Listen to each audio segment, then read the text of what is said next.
Marie-Claire a le soutien de son public. Lorsque vous effectuez des achats via des liens sur notre site, nous pouvons gagner des commissions pour certains des articles que vous choisissez d'acheter. Un autre jour, un autre expert royal se demande si le duc et la duchesse de Sussex parviendront un jour à guérir leur rupture royale. Oui, malgré la démission de leur haute fonction royale et l'échange de Frogmore Cottage contre l'enclave californienne exclusive de Montecito, Harry et Meghan sont toujours tout ce dont on peut parler ici au Royaume-Uni, de leur première couverture officielle de magazine conjoint à sa tournée non-stop de New York la semaine dernière.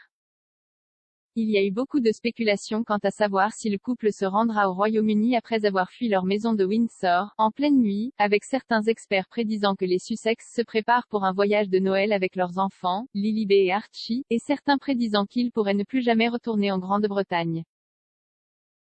Dans le dernier domaine se trouve le commentateur royal Robert Jobson, qui a récemment déclaré à US Weekly qu'il ne s'attendait pas à une visite de Meghan au Royaume-Uni de sitôt. Je ne suis pas sûr que Meghan retournera un jour en Grande-Bretagne, a déclaré Jobson, qui est l'auteur de Philip's Century, The Extraordinary Life of the Duke of Edinburgh. Elle n'est pas populaire, right, maintenant.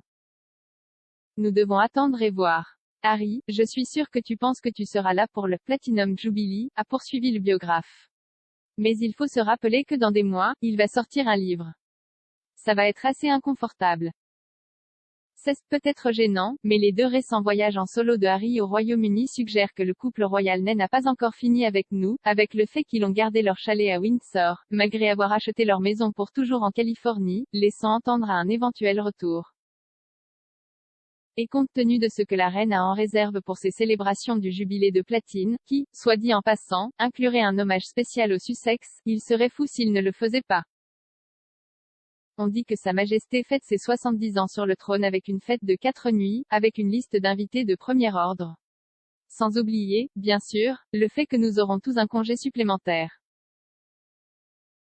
Et il s'avère que le monarque a déjà adressé une invitation à Meghan et Harry, bien qu'il ne soit pas encore clair s'ils apparaîtront sur le balcon du palais de Buckingham aux côtés des membres de la famille royale, une source ayant récemment déclaré au Mail on Sunday, le temps du balcon sera décidé beaucoup plus près, mais il y a une limite au nombre de membres de la famille qui devraient y être, et j'aurais pensé que les membres de la royauté qui travaillent et contribuent à la famille seraient plus élevés dans la liste que les Sussex.